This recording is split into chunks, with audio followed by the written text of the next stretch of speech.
welcome to Talks at Cover Connect, hosted by Cover Magazine.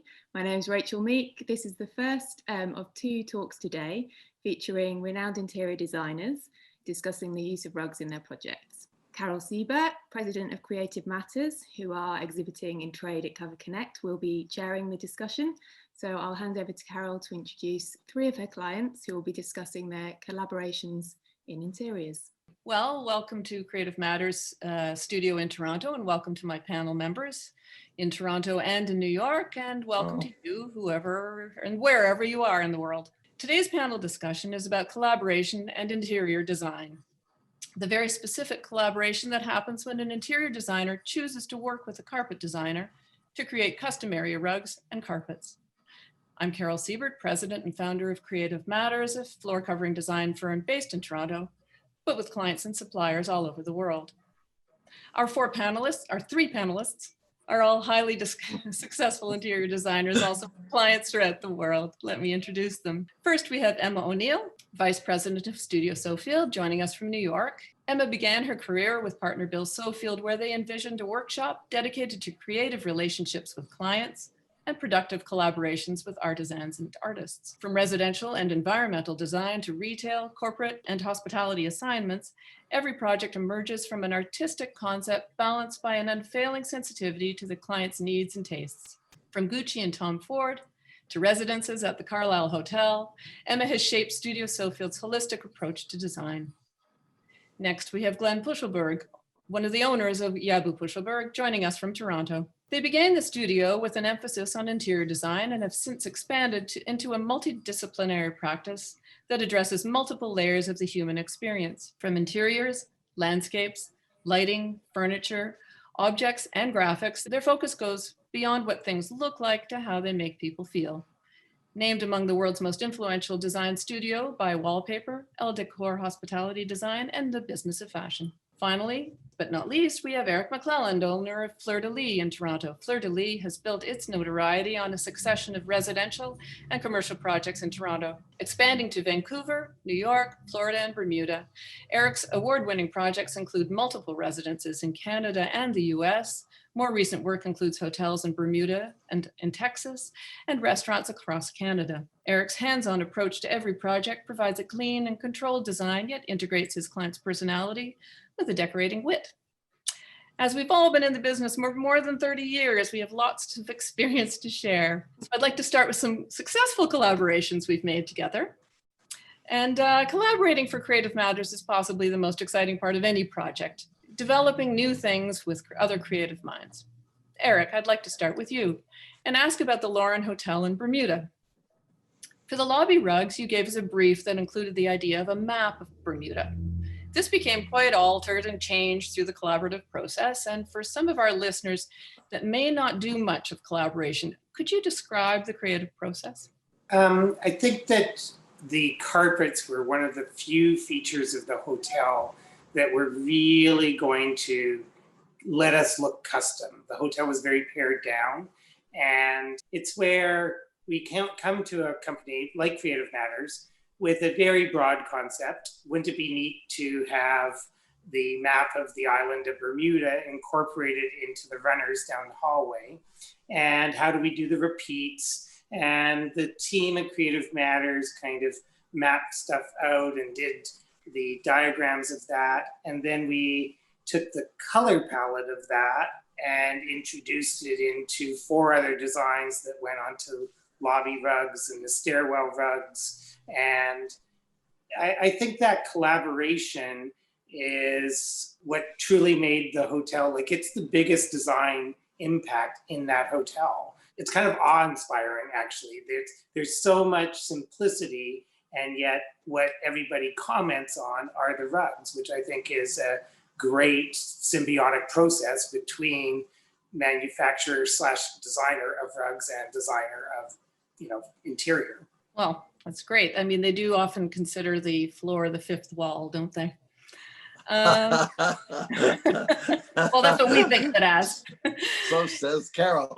Yeah, well, Emma, you and I, we worked on Gucci together, and the coloring of that classic G pattern. I mean, we were able to provide some technical production expertise, which was important. But I remember we sampled and sampled and sampled to get that color just right. How did you ever explain to your client that this process was so critical for the success? Well, we were pretty lucky with the client at Gucci. It was Tom Ford.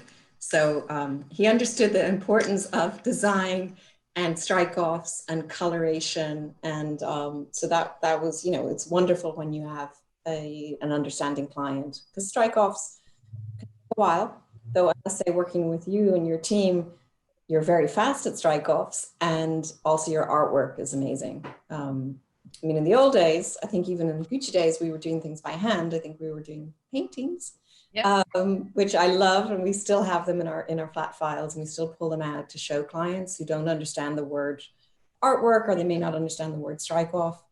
And we've kept many strike-offs from past projects of yours to show technique, which is also fantastic, even if it's not relevant design-wise or color-wise for a carpet for a client. But back to Gucci, I mean, the double G logo carpet, which was in our first iteration of Gucci back in the 90s. And you and I were in our 20s at those days. The double G made the stores, because, as Eric was saying, that, that project too was very pared back. It was very modern. It was very, we didn't want to compete with the clothing, and you have to be very careful with retail that the architecture doesn't overwhelm the product. When product changes, because it's fashion, you can't really put a lot of color into the envelope architecturally. So the double G was really a key decorative element. And more importantly, when we went to the rollout of the stores into the shop-in-shops, carpeting and rug design becomes your branding. Because often if you're in a shop-in-shop environment, an airport store or a Bergdorf Goodman shop-in-shop, you have no walls, you have no ceiling, you have millwork, you have the fixturing, and you have one rug. And that says what your brand is. So working with your team and, down to the detail of like the stitch and, the tufting and the coloration and the shape of the G. I mean, it was a long process, but I think it worked out very well in the end. That's great. Glenn, to you. Yes, it's my dear. We had a project in Hong Kong we did with you, Mount Nicholson. And it was it was an interesting project, because the brief from you was, imagine leaves floating down a babbling brook, the movement, how they would cluster in some areas and scatter in others. And that was it. How important is, which is actually really quite fun for the design side on our side, because it's so open-ended. Like, what does that mean? Yeah. But I'm actually wondering, for the client, do you tell the client that's the brief, or do you just tell the carpet company like ours and you? And how much goes on behind the scenes that we never see? Well, we believe a narrative is keenly important for both internally as teams working on projects, and poetry for the client to objectify the process and the direction. I think that this notion of leaves falling abstracts an idea based on the relationship between nature and the project, and leaves it open-ended enough, whether it's our creative people or your creative people, to allow for creativity, to allow for expression. And then our job is to help form it from our side and your side, and coach and nurture. And we do that internally with our own teams. And we do talk about the narrative to the client. It objectifies the process and it helps reinforce an idea that is consistent throughout the project. And, as the previous panelists have mentioned, carpets, and if you've mentioned, the carpet is like the fifth wall. It's really, to me, it's like painting, it's like art, or it can be like art. And when you kind of give it an abstract notion of a feeling, it makes it more open than here's a graphic idea, which makes it kind of hotel-y or literal or boring or trite. So I think that answers the question. It did. I want to see the carpet. What's that? I want to see the carpet with the falling leaves. I can't remember. It ended up being actually, it stopped being leaves. It ended up being sort of these diamond shapes that kind of floated through, and some had silk and some were not. And it was a very long runner. So it was interesting. Yeah, and I think that, and I think that's what you want out of it. You want this notion of remembering an idea without being literally interpreting leaves falling on the floor. It kind of like, but this notion of the romanticism of that, I think, is important. I think the other thing that's interesting, we have textile designers on staff, as you have textile designers and carpet weavers and stuff. And that collaborative relationship between creative people working together is kind of the special quality that Creative Matters brings to the table, which many carpet companies do not. Well, I think it's also the experiential of the user, and that long runner reminds me of the ones in Bermuda, but it's the fact that it's not a store-bought carpet that's just a pattern repeat. It does tell a story. As you walk past your hallway, you might think, oh, I'm at the clump of the diamonds that are more clustered, or I'm in the area of the carpet that's more open. And even if it's subconsciously, people are actually aware of that, and they notice that. And I mean, us as designers, we're definitely keenly noticing it. But I think that it does translate to the end user too, and that becomes part of their kind of bespoke experience in these custom design spaces. How do you convince a client that there's so much time, it costs more, you can buy one off the rack? This is an open question. I'm not picking anybody, but how do you convince them that it's all worth it? Well, first of all, I don't think it actually costs that much more. Like if you buy expensive rugs that are mass produced, they cost a lot of money, and those people are just making a lot of money, and you're just buying something that's off the rack. And I think that it is a sales tool, but that customization is what you're selling your client. I guess I wonder about the time, because it takes a lot more time, Yeah. I think timing is, time and money are always kind of issues. But with projects that are hotels, or even some of the, the residential projects, they do take a year, 2 years, 3 years, 5 years. And as long as you kind of keep your eye on the ball and keep your client, then listen, let's get the carpet started now. And so that you understand that the time frame to do it well, to get the sampling right, et cetera, that it requires a level of patience, and the client really doesn't understand the process. They never will, but that you have to kind of control the schedule to ensure that you get what you need for them, because that's not, their business to know. Their business, they're asking you to get it done for them. But I think that if you communicate well with a client, you can usually get where you want to be, and you can buy yourself time should you need to. There's also an aspect of time, like I'm in the residential market, more talking from a residential standpoint.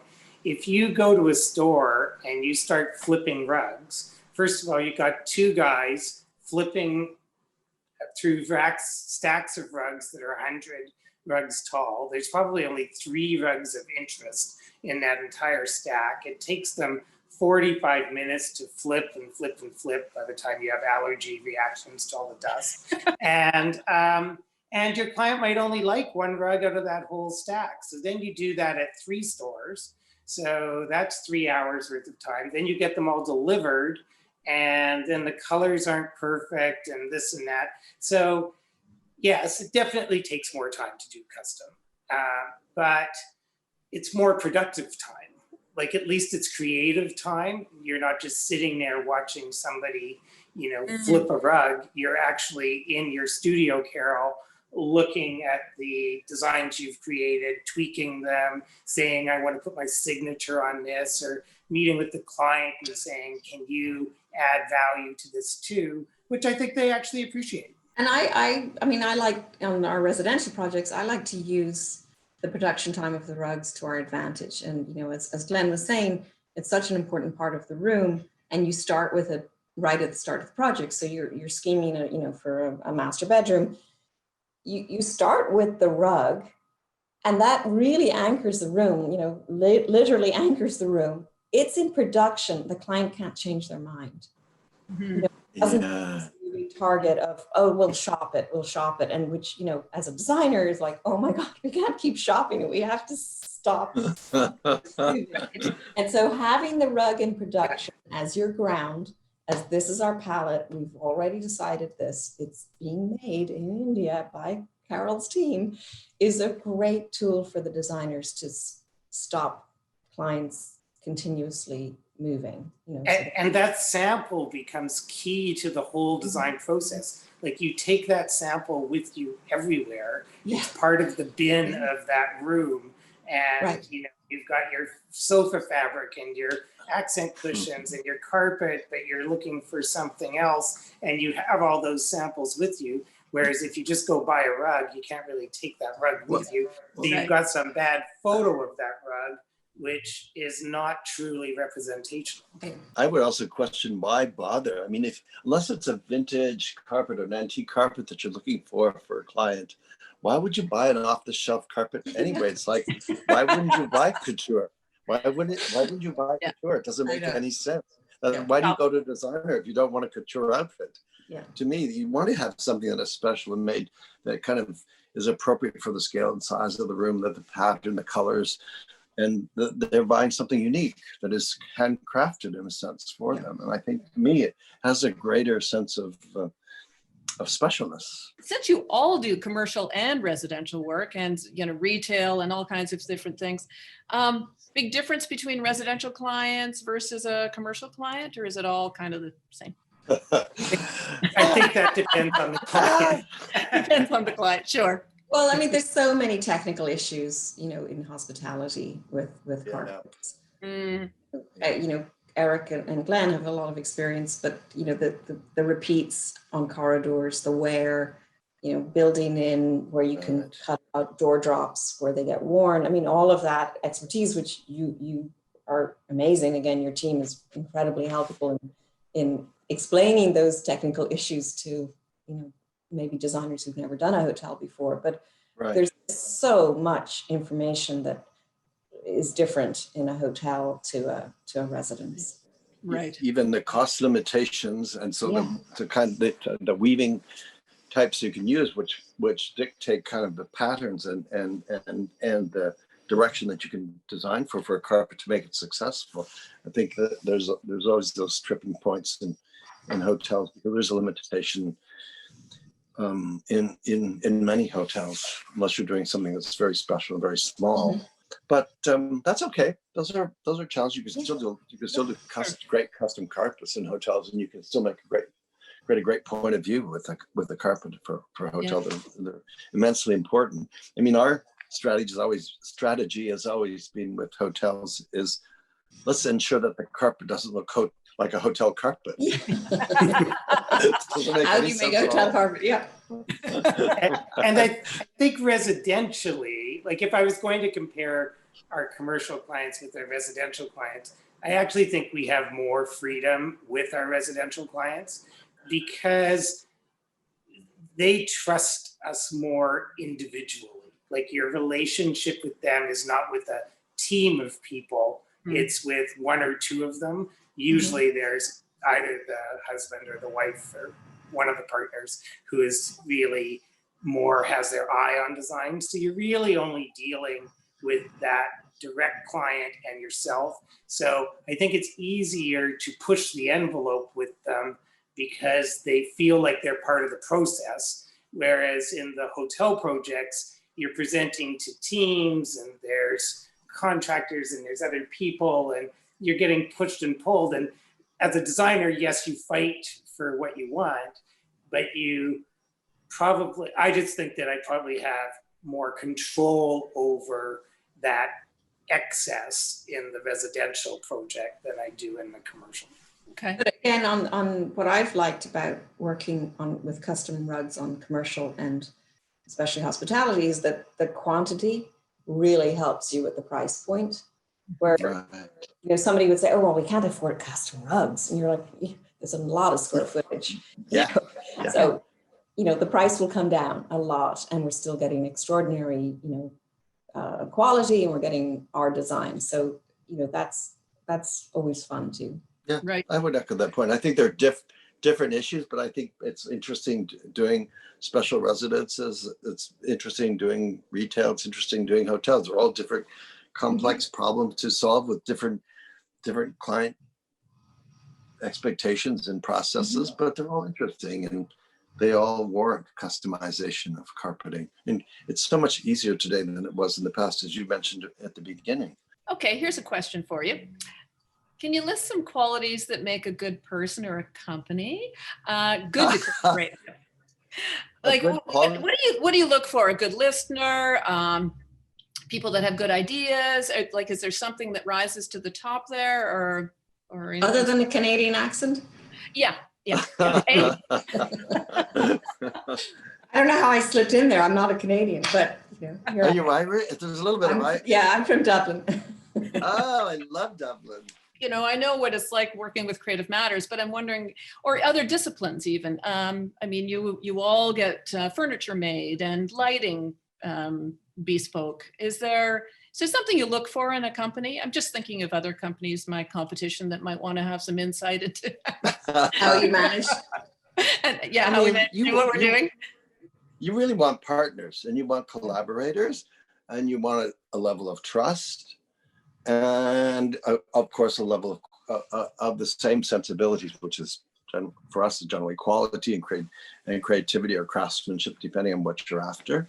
And we don't like to shop around a lot. We like to stick with people we know and believe in. Right. I just think service is also just a huge issue. If you're always going to new people or different companies all give different levels of service. So, when you're going to revise the carpet, are you going to see that revision in 2 days before you forget what it is that you've revised about it?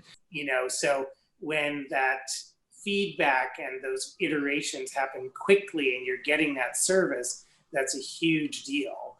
Even pricing, you want to change, the amount of silk. I don't want to wait 2 weeks for a price on that. I want that price back at me so I can sell it instantly while the client's still hot on that idea. Or I am going to meet the budget so I can push through the whole design process because we've got that done. And depending upon the companies that you're dealing with, like we are experiencing it now where 3 months later, we don't have a quote. Like people are just not providing us with the materials we need in order to sell their product. And it's unfortunate, but that's kind of what's happening in the world right now.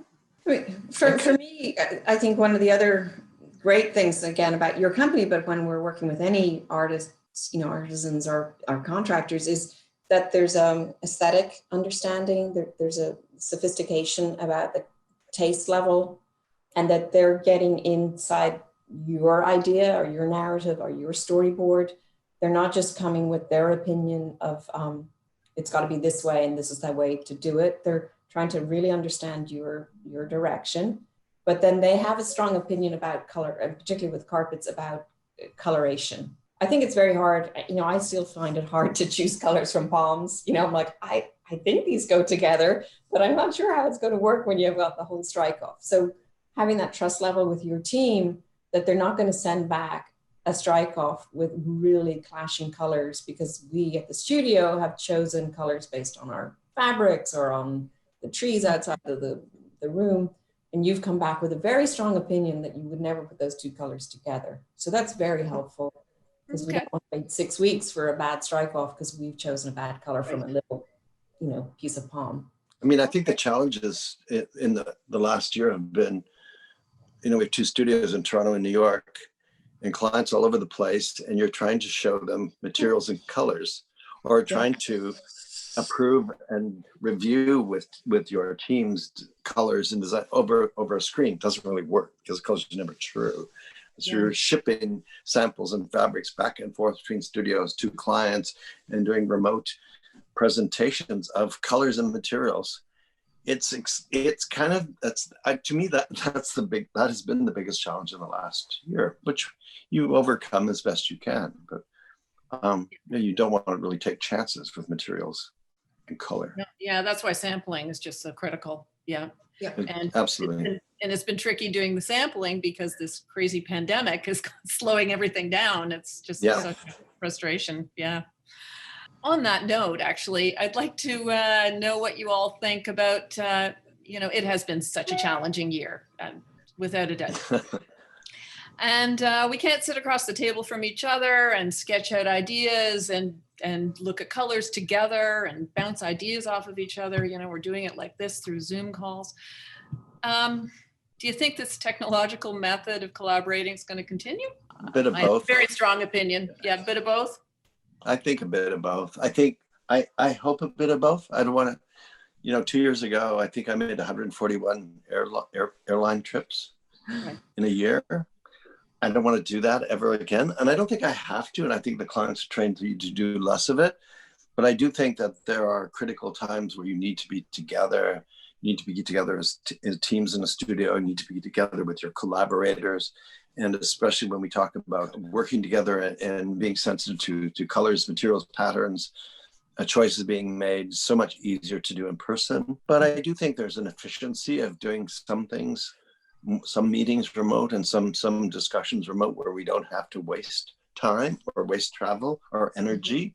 Sustainability, which is in the background, is a big issue. It's going to become an even bigger issue, and being less on planes and being more efficient and being more mindful of all of this will become, I think, a greater world issue in another year from now. We'll be talking more about that than after our vaccine party that we're going to have in September. We're going to be starting to talk about sustainability in a much more meaningful way. Yeah.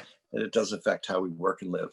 I think that there will be a combination of the two that falls out of this. Definitely, I feel the exact same way. I'm glad I'm not getting on a plane all the time. And a lot of those meetings are just as successful on a Zoom call. But on the other hand, I went to go to Carol's studio.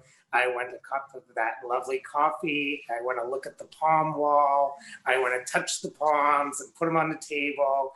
And no matter what palms they lay out for me, I want to be able to choose one that's my own and do that little personalization and have that social thing. And I think that there's an aspect of the collaboration that is about being in the same room with each other and feeding off of each other's energy that you don't completely get on a TV screen.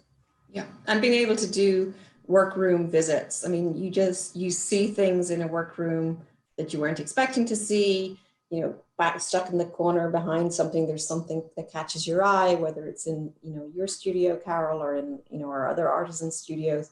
You see things that you weren't looking for, and they spark an idea, they spark a conversation, a technique that you did not know about, that they hadn't thought you would be interested in. You can't do that on Zoom, unfortunately. Yeah. I do think it's forced us all to be a little bit more organized. We find that our in-house design meetings run pretty well on time now, because for some reason, when you've got a time slot and it's on the computer versus in the design studio, you tend to show up for it.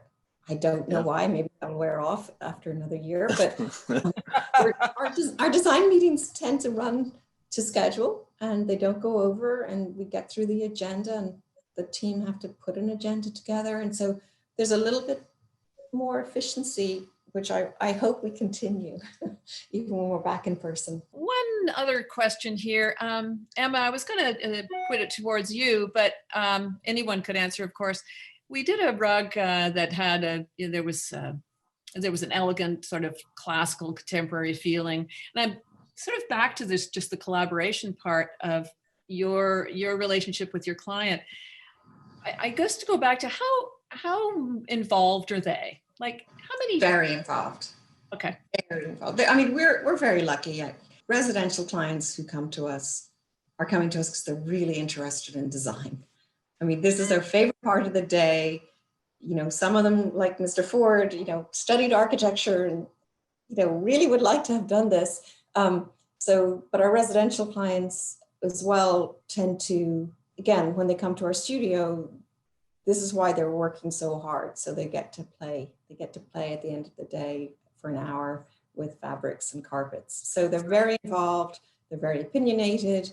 many of them, like I'm sure, like Eric McClelland's clients, have multiple homes. So, you know, they may have tried that before and they don't want to do that again, or, you know, they don't like linen carpets because they crush, or they don't like silk carpets because they crush. I mean, they know their stuff. Right. Yeah, they're informed. But there is nothing better than an informed client, I think. You know, really great. So, you know, we're very, very happy. They're opinionated, and, you know, they know any design references we're making, so you can't slip something in there. They've seen it before. But that's also why they're coming to us, because they don't want to walk into a dinner party at their friend's house and see the same thing. You got to talk about stair runners, Carol. They're the real. Okay. Well, I particularly like staircases, actually, because you travel from one place to another. And so you can do so much on them. Emma, what would you like to tell me about Well, that? I just like, they have to be custom. I mean, clients, if they object to custom in their dining room or in their living room, it's like, well, the stair runner. I love learning from you about stair runners and the different way rugs can fall over the nosing, and whether you're doing, you know, stair rods or not doing stair rods. I mean, it's a whole other dressmaking thing, stair runners. It is. Yeah. Yeah. I want to know. Well, I mean, but the history of them and like what that type of runner, waterfall, or whatever says about the style of your house. And I just, you know, I've learned so much over the years from Carol, technically, but also stylistically, what that means, which I love learning about the history of them. And it actually is a chance for you to kind of contemporize a traditional home. Like when Carol and I do stair runners, I like them tight to the one wall and only 6 inches from the railing on the one side, which is a very untraditional way of doing a stair runner. But that's like a whole statement. It widens the staircase in a narrow home. It's just that little twinge of custom that people know that they just haven't bought a 27-inch runner from Axminster and plopped it in with the rods, and that's how they ordered it online. That's what makes it custom. And then it's also that whole experiential thing, like the falling leaves going down the stream. You know, does your runner actually start with color at the top and drift into some plain areas and then come back with some pattern throughout? And, you know, that it gives you that sense of procession. Emma, I remember doing one with you, and it was for a lovely, lovely historic home. The brief was, I wanted to feel like they just found the carpet in Paris. Oh, great. You know what? And every step is exactly the right size to fit that particular staircase. Yep, just found it. It was a spiral triplex. Yes. And the brief was that the basically the ground of the carpet looked like really worn tapestry. And then there was this open and almost of crewel work. It's you know, think of a tapestry in Kneeler in a church. I mean, it's absolutely extraordinary. It's one of my favorite pieces ever. And we have a big piece in the and the artwork you did of it was beautiful. It was beautiful. Yeah. I also was at that home. That's one of those cases where you really had to be there because we had to template. And because it was an older home, every step was a different shape. Like just a little bit different. So every step. Oh man. Yeah. Oh, but I love staircases too. But it is lovely. Well, I think that's just about it, guys. I think we sort of covered the topics, unless I'm missing something. Unless you'd like to talk about the most frustrating part about working on collaborations. Well, that's a bit of a sour note, but. Well, I just think you got to promote carpets as tapestries, Carol, because really it's like diamonds in How to Marry a Millionaire. Like there's another place for a diamond in a tiara, as Marilyn Monroe said. I think there's another place rugs, which is on the wall as a beautiful tapestry. We should be thinking just on the floor. I totally agree with you. We've been fascinated by tapestries. We've been dying to do them in innovative and interesting ways, perhaps commissioning an artist to work with us to create custom tapestries. We've so far failed with 2 clients, but we're on it. And I think tapestries are kind of an untapped thing today that has not been realized in contemporary interiors to a degree that it can be. I'm totally with you. Back from a 60s vibe. Oh, just wait, guys. Just wait. We got it coming. I was thinking Picasso. Stop. We actually we're working on a little collection of macrame based furniture, but that's our secret for next year. But yeah, I think I'm with you. I think macrame is a vibe now. Yeah. Well, we're working on a set of macrame rugs. You are Great. We are. It was supposed to be a them. secret for 2021, but there it is. I put it out there. You know the other thing that is happening is this indoor and outdoor carpets working indoors and outdoor carpets looking like indoor carpets, and indoor carpets looking more like outdoor carpets. And this flow, especially in tropical climates, we see that as a huge trend. We're learning how to Creative Matters. Oh, very good. Yeah, this is a nice time to plug Creative Matters. No, this isn't supposed to be an advert. No, but you are a great company, and you're sincere, and it's based from who you are as a person and your experience and your artistry and stuff, and kudos to you. Yeah. Thank you very much. Echo that, Glenn. Exactly. Yeah, but thank you so much for joining this panel. It's been interesting to hear from the other side. Yeah. I mean, I know what our side is, but it's great. So I Lovely really to meet you, appreciate it. Eric McClelland. Really nice. Thank you. Okay, Pleasure good to meet you meeting you. guys.